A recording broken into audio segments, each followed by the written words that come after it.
আমার যুবক বাবারা, ছাত্র বাবারা, আসলে মূল ব্যাপারটা হলো আমরা দুনিয়ার চিন্তা করতে করতে দুনিয়ার দিকে চক্ষু উন্মোচন করতে করতে বাবার কথা ভুলিয়ে গেছে।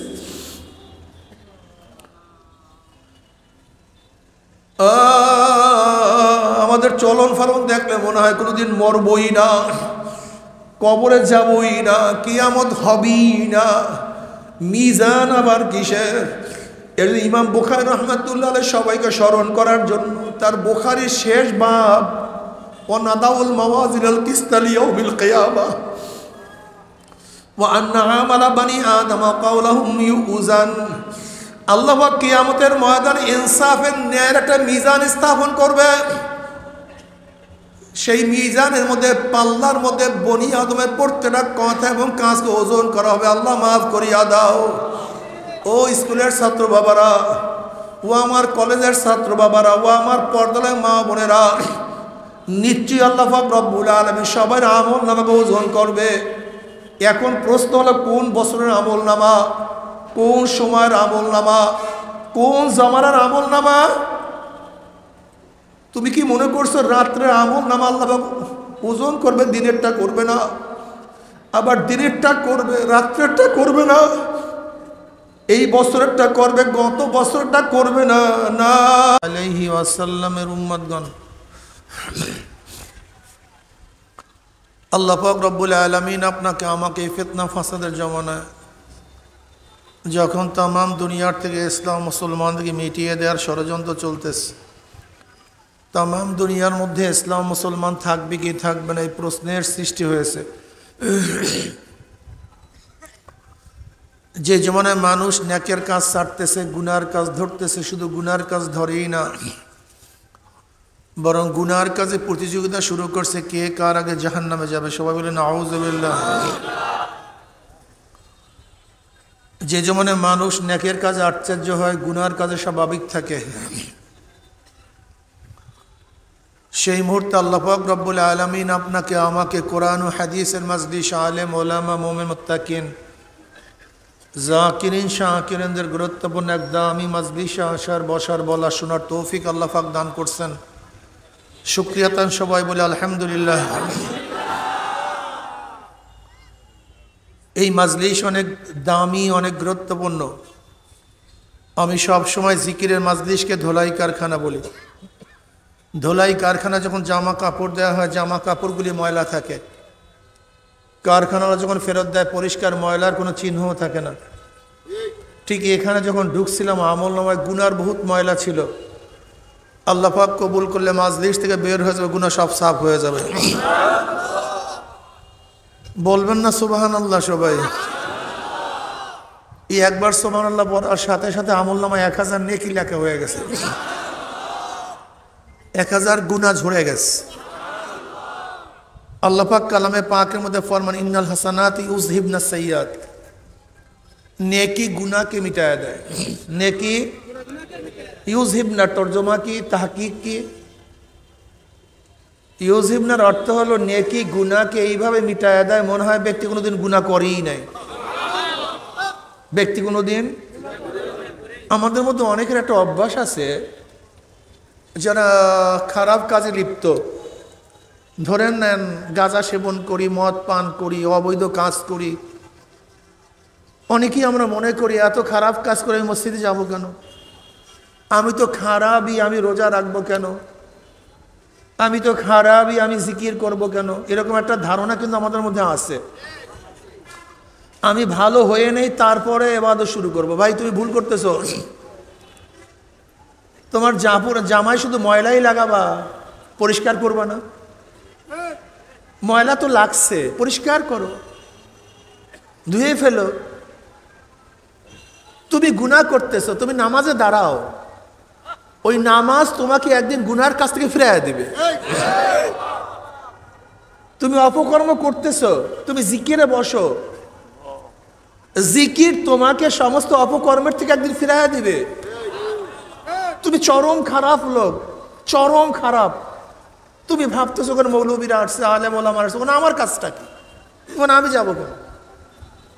তুমি ভুল করতেছ। বরং এখানে তো রুগীদের আসার কথা বেশি, যারা বেশি রুগী তাদের এখানে বেশি আসার কথা ছিল। অথচ দেখা যায় আমরা এরকম চরম কপাল পরা রুগী, আমরা ডাক্তারের কাছেও যাইতে চাই না, মেডিকেলেও ভর্তি হইতে চাই না, এটা কপাল পরা রুগী। আচ্ছা বলেন তো, নবী আলাইহিস সালাতু ওয়াস সালাম দাওয়াত দিয়েছেন, চিকিৎসা করছেন কাদেরকে? তার আগে তো কেউ মুসলমানই ছিলেন না, নাকি ভুল বললাম? জি না। মুরব্বীদের মধ্যে সবচেয়ে প্রথম মুসলমান হয়েছে কে? আবু বকর রাদিয়াল্লাহু তাআলা। বালকদের মধ্যে সবচেয়ে প্রথম মুসলমান হয়েছে আলীউল মুর্তজা রাদিয়াল্লাহু তাআলা। মহিলাদের মধ্যে সর্বপ্রথম খাদিজা কুবরা রাদিয়াল্লাহু তাআলা। আর গোলামদের মধ্যে সবচেয়ে প্রথম হারিস ইবনে যায়েদ রাদিয়াল্লাহু তাআলা। যায়েদ রাদি, ঠিক আছে, নবী আলাইহিস সালাতু ওয়াস সালামের গোলাম, তিনি প্রথম মুসলমান হয়েছে না? হারিস না তার নাম? যায়েদ ইবনে হারিস না হারিস ইবনে যায়েদ? যায়েদ ইবনে হারিস, তিনি প্রথম মুসলমান হয়েছে। অর্থাৎ তার আগে তো মুসলমানই ছিলেন না, তিনি দাওয়াত দিতেন কাদেরকে? ওমারের মতো খারাপ লোককে। বিশ্বাস হয় না? ওমার কি ছিলেন? আপনারা জানেন সবচেয়ে নিকৃষ্ট কোন ব্যক্তি? যে ব্যক্তি কোনো নবীকে হত্যা করে। সবচেয়ে হতভাগা কোন ব্যক্তি? যে ব্যক্তি নবীর মাধ্যমে হত্যা হয়। যে নবীর মাধ্যমে হত্যা হয় এবং নবীকে যে হত্যা করে তার চেয়ে নিকৃষ্ট আর কেউ হতে পারে না। তো ওমর ইবনে খাত্তাব রাদিয়াল্লাহু তাআলা কাকে হত্যা করার জন্য রওনা করছেন? সরদার দু আলম সৈয়দুল আম্বিয়া মুহাম্মদ আরবি আলাইহিস সালাতু ওয়াস সালাম সর্বশ্রেষ্ঠ নবীকে নাঙ্গা তলোয়ার নিয়ে রওনা করছেন হত্যা করার জন্য। বলেন তো তার চেয়ে খারাপ কে হতে পারে? কিন্তু এই ব্যক্তিকেই নবী আলাইহিস সালাতু ওয়াস সালাম দাওয়াত দিয়ে কি অবস্থায় পৌঁছাইছেন?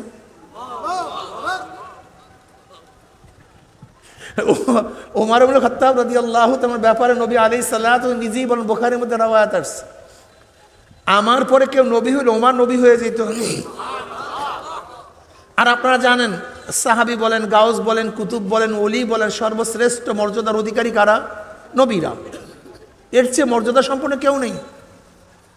তাই যে ওমর রাদিয়াল্লাহু তাআলা নবী আলাইহিস সালাতু ওয়াস সালামকে হত্যা করার জন্য নাঙ্গা তলোয়ার নিয়ে রওনা করছেন, সেই ওমরের ব্যাপারে নবী আলাইহিস সালাতু ওয়াস সালাম বললেন কি, আমার পরে কেউ নবী হইলে ওমর নবী হয়ে যেত। এখন মর্যাদা কোথায় গিয়ে পৌঁছছে?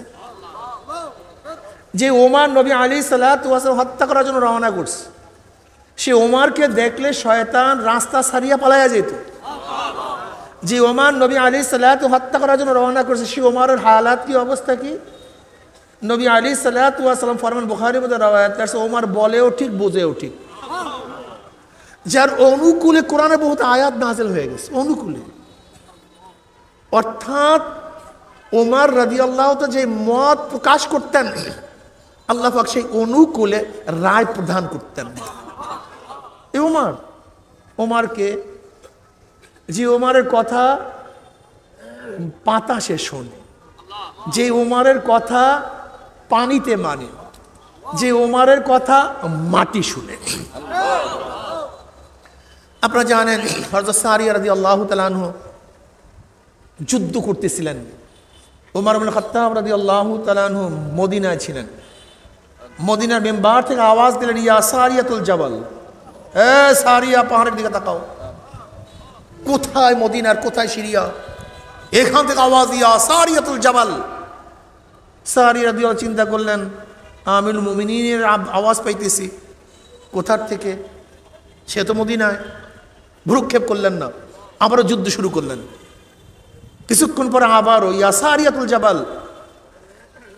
আবারও চিন্তা করলেন, কিসের আওয়াজ, ভুল শুনতেছি কিনা, তিনি তো মদিনায়।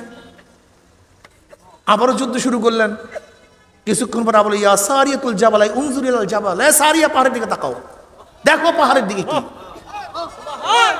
সারিয়া রাদিয়াল্লাহু তাআলা একবার শূন্য প্রেরণ করলেন, দেখেন পাহাড়ের অপর দিক থেকে শত্রু বাহিনী তাদের উপর আক্রমণ করার জন্য প্রস্তুতি নিচ্ছে।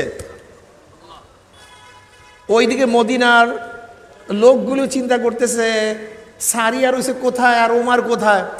এখানে বসে সারিয়াকে কি বলতেছে, উভয় আশ্চর্য। সারিয়া রাদিয়াল্লাহু তাআলা যখন বিজয় ভেসে মদিনায় আসলেন, মদিনার থেকে লোকগুলো বের হয়ে গেছে। ভাই সারিয়া, জুমার দিন অমুক সময় আমিরুল মুমিনিনের কোনো শব্দ পেয়েছো তুমি? বলে হ্যাঁ। সে আশ্চর্য হয়ে গেল, বলে হ্যাঁ। বলে কি? বলে আমরা তো যুদ্ধ করতেছিলাম, হঠাৎ আমিরের আওয়াজ, আমি ভ্রুক্ষেপ করলাম না, সে তো মদিনায়। আবারও আওয়াজ, আমি ভ্রুক্ষেপ করলাম না, সে তো মদিনায়। তৃতীয়বার আওয়াজ পেলাম, দেখলাম পাহাড়ের অদূর থেকে কাফেররা, বেঈমানরা আমাদের আক্রমণ করার জন্য প্রস্তুতি নিচ্ছে। আল্লাহর কসম, ওই সময় যদি আমিরুল মুমিনের আওয়াজ না পাইতাম তাহলে একজন আমরা জিন্দা মদিনায় ফিরতে পারতাম না। উমার আওয়াজ দেয় কোথায়? মদিনায়। শব্দ বাতাস পুছায় কোথায়? কি বুঝলেন? বাতাস কথা শুনে। মদিনায় একবার ভূমিকম্প, ওমর ইবনে খাত্তাব রাদিয়াল্লাহু তাআলা লাঠি দিয়া পারে, থাম থাম, অমনি থামবে। মিশর দখল করার পরে আপনারা জানেন নীল নদের মধ্যে জোয়ার সৃষ্টির জন্য প্রতি বছর সুন্দরী, সুশ্রী, আকর্ষণীয় এক যুবতী রমণীকে জবাই করতে হইতো, রক্ত ব্যতীত জোয়ার হইতো না। মুসলমানরা দখল করার পর বলতেছে না, এটা সম্ভাবনা সেরে, এটা কুফুরি। সুন্দরী সুশ্রী তো দূরের কথা, একজন কালা ন্যাংরা লুলা মেয়েকেও তো অবৈধ হত্যা করা জায়েজ নেই, এটা করবো কিভাবে? বলে পানি দাও, যা ইচ্ছা তাই কর, কিন্তু পানি দাও, পানি ছাড়া কেউ বাঁচবে না। বিশাল ফেরকার মধ্যে পড়ছে গভর্নর, তিনি চিঠি লিখলেন আমিরের কাছে। আমিরুল মুমিনিন ওমর ইবনে খাত্তাব রাদিয়াল্লাহু তাআলা নীল নদের কাছে চিঠি লিখলেন, এ নীল নদ, এ নীল নদ, যদি আল্লাহর হুকুমে জারি হয়, আমার চিঠি পাইতে দেরি, জারি হইতে দেরি করবি না। আর আল্লাহর হুকুমে জারি না হলে তোর জারি হওয়ার দরকার নেই। ঐতিহাসিকরা বলেন এই চিঠি পানির মধ্যে পড়তে দেরি, জোয়ার হইতে দেরি হয় নাই। কি বুঝলেন ওমরের কথা? ও, ইসলাম গ্রহণ করার আগে ওমরের চেহারা কালো ছিল, ইসলাম গ্রহণ করার পর ওমরের চেহারা সুন্দর হয়ে গেছে। আগে খাটো ছিল, এখন লম্বা হয়ে গেছে। আগে গরিব ছিল, এখন ধনী হয়ে গেছে। ঘটনাটা কি? ওমর তো সেই আগেরই ওমর, যুবক বাবারা।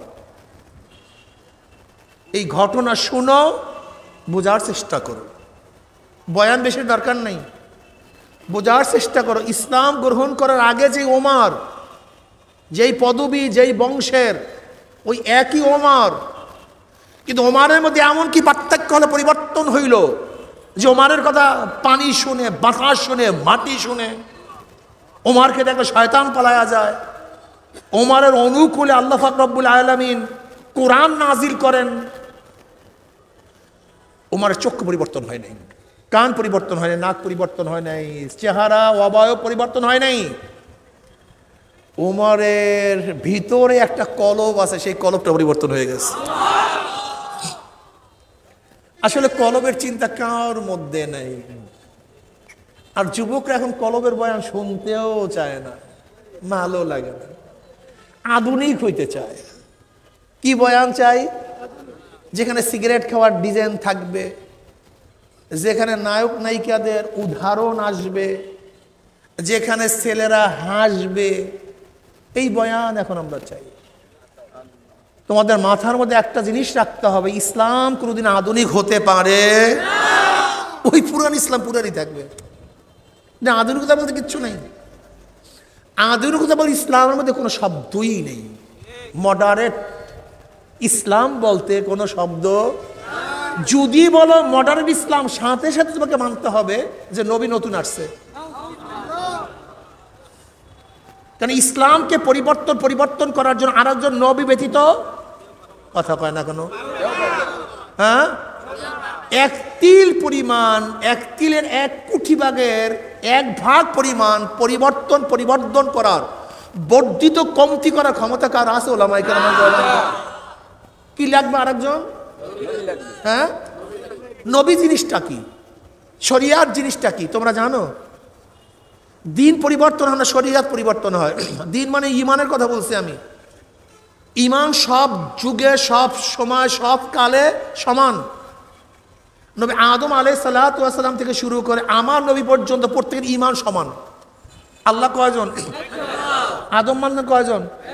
নবী ইব্রাহিম আলাইহিস সালাতু ওয়াস সালাম আমার নবী, ইমানে কোনো পার্থক্য নেই। জান্নাত তারা মানতেন কি মানতেন না? আমার নবী। জাহান্নাম আদম আলাইহিস সালাম মানতেন কি মানতেন না? আমার নবী। ফেরেশতা মানতেন কি মানতেন না? আমার নবী। মিজান মানতেন কি মানতেন না? পুলসিরাত মানতেন কি মানতেন না? কিয়ামত মানতেন কি মানতেন না? তাকদীর মানতেন কি মানতেন না? কোন নবীদের মধ্যে, কোন উম্মতের মধ্যে ইমানে কোনো পার্থক্য নেই। সমস্ত নবীদের ঈমান এক, অভিন্ন। সমস্ত উম্মতের ঈমান এক, কিন্তু সবাই শরিয়াত এক না। শরিয়াত কি? যেমন আদম আলাইহিস সালাতু জমানায় ভাই বোন বিবাহ জায়েজ ছিল কি ছিল না? এখন জায়েজ আছে। নবী মুসা আলাইহিস সালাতু জমানায় খুব তাশাদ্দুদ ছিল। ঈসা আলাইহিস সালাতু ওয়াসসালামের জমানায় খুবই নরমিয়াত ছিল। ঈসা আলাইহিস সালাম জমানায় শুয়ার খাওয়া জায়েজ ছিল, মদ পান করা জায়েজ ছিল। এখন কি জায়েজ হবে? তাহলে শরিয়াত পরিবর্তন হয়। শরিয়াত কি হয়? আমার নবীর জমানার শরিয়াত পরিবর্তন হয়েছে। প্রথম যে শরিয়াত ছিল, পরবর্তী সেই শরিয়াত কি হয়ে গেছে? পরিবর্তন। এরকম হাজারো ঘটনা আছে। প্রথম যে শরিয়াত ছিল, পরবর্তী শরিয়াত পরিবর্তন হয়ে গেছে। একসময় পর্দা ছিল না, পরবর্তী পর্দা। একসময় মদ পান করা জায়েজ ছিল, পরবর্তী মদ হারাম হয়ে গেছে। এরকম হাজারো পরিবর্তন আছে, কথা ঠিক না? কিন্তু নবী আলাইহিস সালাতু ওয়াস সালাম দুনিয়াতে বিদায় হওয়ার পরে শরিয়াত যেইভাবে যেই রকমের আছে, এর এক চুল পরিমাণ পরিবর্তন ঘটাবার ক্ষমতা কার আছে? যদি পরিবর্তন ঘটাতে চান কি লাগবে? তা আমার নবীর পর তো নবীই নাই। ভাই মাইক কমায়, আমার মাইক বাড়াইলেন কেন? ওই বেয়াকুবগুলির একটা সমস্যা। বয়ান করা শুরু করলে এই মাইকটার মধ্যে গান চাপ শুরু করবে।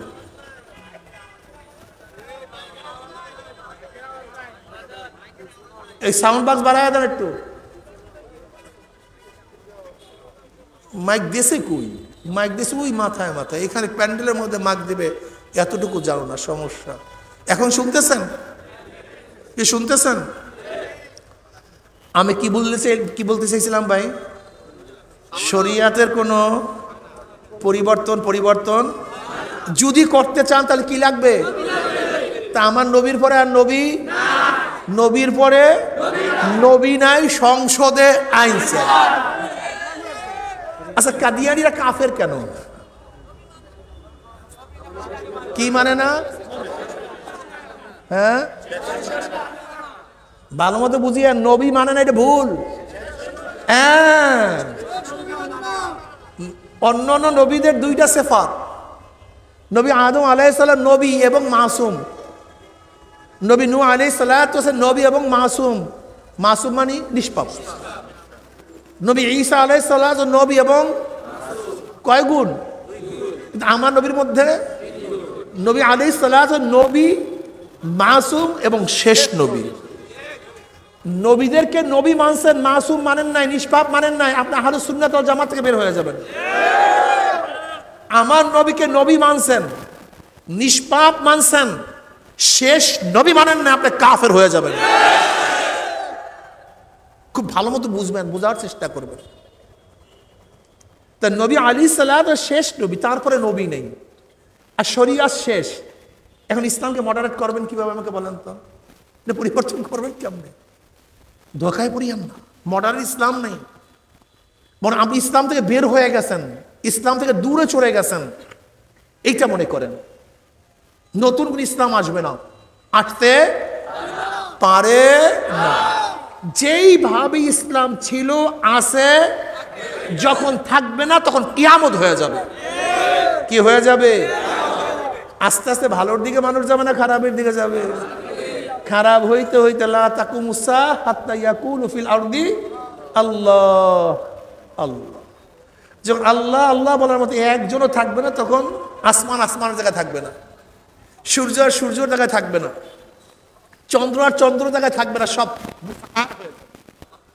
কাজেই চিন্তা করার কিছু নাই, আস্তে আস্তে লোকগুলি খারাপের দিকেই যাবে, এতে আশ্চর্য হওয়ার কিছু নাই। উমর ইবনে খাত্তাব রাদিয়াল্লাহু তাআলা আনহু ইসলাম গ্রহণ করার পরে তার অবয়ব পরিবর্তন হয় নাই। কি পরিবর্তন হয়েছে? জোরে বলে মাশাআল্লাহ। বেলাল হাফসি রাদিয়াল্লাহু তাআলা আনহু গোলাম, বাবায়ও গোলাম, দাদায়ও গোলাম।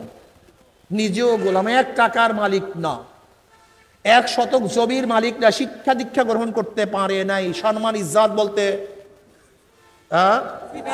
কিচ্ছু ছিল না।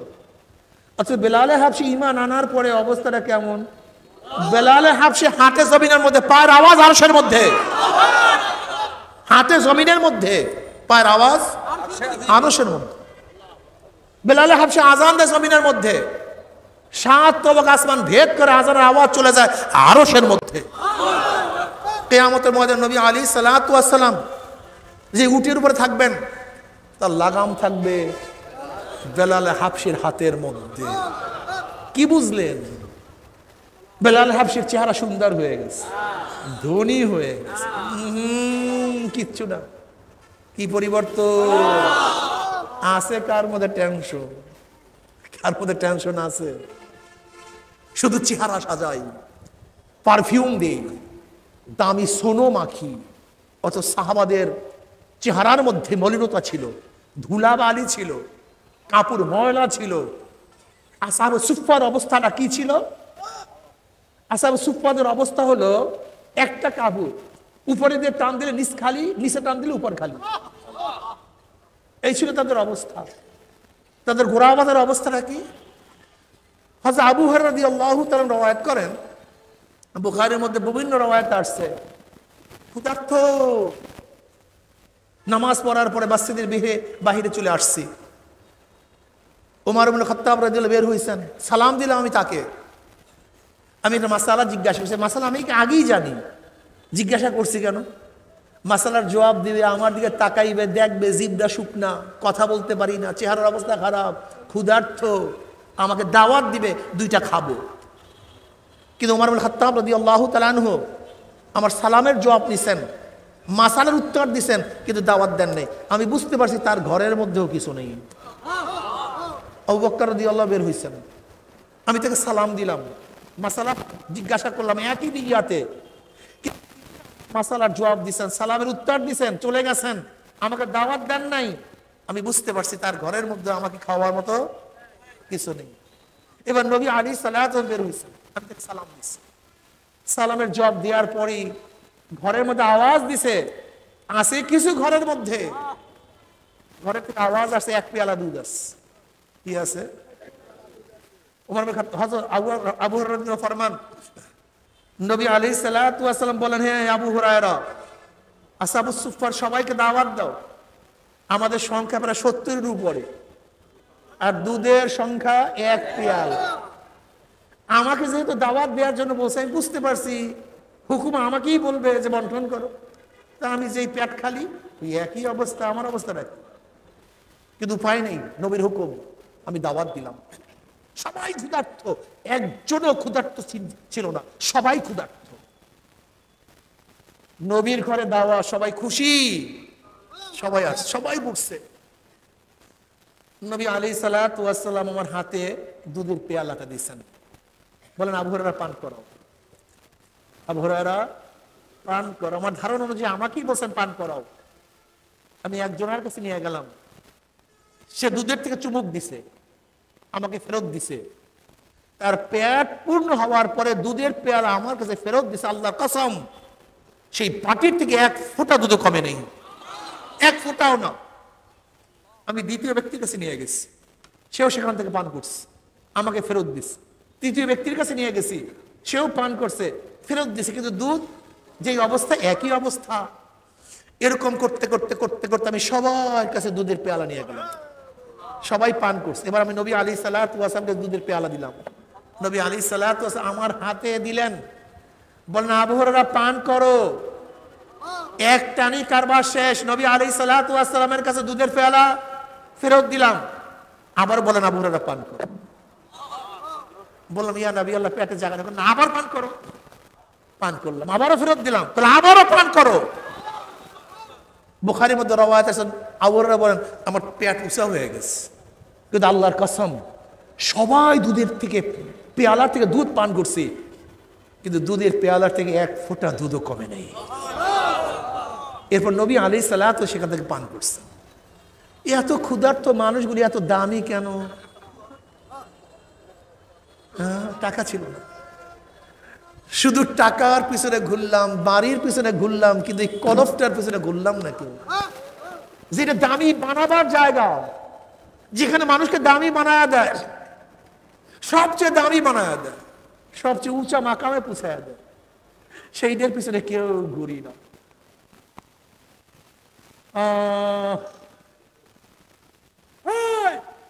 তুমি চেহারা দেখো, আমি চেহারা দেখি, আল্লাহ দেখে কি? তুমি আমি পোশাক দেখি, আমি পোশাক দেখি, তুমিও পোশাক দেখো, আল্লাহ দেখে কি? তুমি আমি মর্যাদা দেখি, সম্মান দেখি, ইজ্জত দেখি, আল্লাহ দেখে কি? ইন্নাল্লাহা লা ইয়ানজুরু ইলা সুওয়ারিকুম ওয়া আমওয়ালিকুম ওয়ালাকিন ইয়ানজুরু ইলা নিয়াতিকুম ওয়া কুলুবিকুম। আল্লাহ চেহারা দিকে তাকান, পোশাক দেখেন না, বাড়ি এর খাস পোশাক না, ঝুপড়ি ঘর, কালো কুচ্ছিত সুন্দর না, আমেরিকার প্রেসিডেন্ট না গোলাম। আল্লাহ কি দেখে? তার পরোক্ষর অবস্থা, তার পরোক্ষর অবস্থা। إذا صلحت صلح الجسد كله وإذا فسدت فسد الجسد كله ألا وهي القلب। বুখারী মধ্যে রওয়ায়াত আছে, কলব ভালো সব ভালো, কলব খারাপ লা তাহমাল আবসার ওয়ালাকিন তা'মাল কুলুবুল লাতী ফিস সুদূর। এত সুন্দর তোমার সামনে এত সুন্দরী সুশ্রী, তুমি দেখো না কেন? তোমার সামনে এত সুন্দর বাগান, তুমি দেখো না কেন? বাগানের দোষ নাই, তোমার চোখ অন্ধ। বিল্ডিং এর কোনো দোষ নাই, তোমার চোখ অন্ধ। ওর চেহারার কোনো ত্রুটি নাই, তোমার চোখ অন্ধ। তোমার সামনে এত সুন্দর আওয়াজ, তুমি কেন শোনো না? আওয়াজের কোনো ত্রুটি নেই, তোমার কান বহেরা। তোমার সামনে বিশ্বের সর্বশ্রেষ্ঠ ঘ্রাণ বের করা হয়েছে, কেন পাও না? ঘ্রাণের কোনো ত্রুটি নেই, তোমার নাক বন্ধ। তোমার জবানের মধ্যে দুনিয়ার সর্বশ্রেষ্ঠ খানা উঠে দেওয়া হয়েছে, কিন্তু তুমি কেন মজা পাও না? তোমার জবান খারাপ হয়ে গেছে। মাওলার আসমান, মাওলার জমিন, মাওলার সূর্য, মাওলার চন্দ্র, আমার মাওলার এখন দর্শনে এখন দেখো না, তুমি কেন দেখো না? কারণটা কোথায়? আল্লাযী খালাকা সাবআ সামাওয়াতিন তিবাকা মা তারা ফি খালকির রহমানি মিন তাফাউত ফারজি'ল বাসারা হাল তারা মিন ফুতুর সুম্মা আরজি'ল বাসারা কাররাতাইনি ইয়ানকালিব ইলাইকাল বাসারু খাসিয়ান ওয়া হুয়া হাসীর। আমার মাওলা কি সুন্দর আসমান বানাইছে, সাতম আসমানকে কিভাবে সাজাইছে! আমার মাওলা এত বড় সূর্যটাকে 13 লক্ষ গুণ দুনিয়ার চেয়ে বড় সূর্যটাকে কিভাবে চালাইছে! আমার মাওলা 9 কোটি 30 লক্ষ মাইল দূরে সূর্যটাকে কিভাবে উঠাইছে! আমার মাওলা কোটি কোটি তারকাকে কিভাবে চালাইছে! আমার মাওলা কিভাবে বাতাস চালায়, কিভাবে সাগরের থেকে জোয়ার উঠায়! হাল তারা মিন ফুতুর, দেখো গাছের মধ্যে কোনো ভুল আছে কিনা, দেখো মাছের মধ্যে কোনো ভুল আছে কিনা, তোমার সৃষ্টির মধ্যে কোনো ভুল আছে কিনা। অফি আনফুসিকুম আফালা তুবসিরুন। এই বেয়াকুফি মাওলাকে খোঁজার জন্য কোথায় যাও? আমেরিকা যাওয়ার দরকার নাই, রাশিয়া যাওয়ার দরকার নাই, চীন যাওয়ার দরকার নাই, সূর্যের দেশে যাওয়ার দরকার নাই। মাওলাকে দেখতেছে অফি আনফুসিকুম, মাওলা তো তোর মধ্যেই আছে, তুই কেন দেখো না? কেন খেয়াল করো না? থেকে আসছে সে অন্ধ, তুমি কেন চক্ষুওয়ালা? তোমার ভাই, তুমি একই মায়ের গর্ভের থেকে আসছো, তোমার চেহারা সুন্দর, তোমার ভাইয়ের চেহারা কালো কেন? একই বাবা একই মা, তোমার জেহেন এত ভালো, তোমার ভাই কেন জেহেনি না? সে কেন মুখস্থ করতে পারে না? একই ভাই একই বাবা একই মায়ের গর্ভের থেকে আসছো, তুমি কেন ধনী, তোমার ভাই কেন গরিব? তুমি কেন জজ, তোমার ভাই কেন আসামি? তুমি কি একদিনও চিন্তা করো নাই যে বাবাও তোমার, যে তোমার জজ ভাইয়ের বাবাও সে, তোমারও মা সে, কিন্তু তুমি কেন এত অপমানিত? তুমি মানে কেন এত অপদস্থ? এ আমার যুবক বাবারা, ছাত্র বাবারা, আসলে মূল ব্যাপারটা হলো আমরা দুনিয়ার চিন্তা করতে করতে দুনিয়ার দিকে চক্ষু উন্মোচন করতে করতে বাউলার কথা ভুলিয়া গেছে।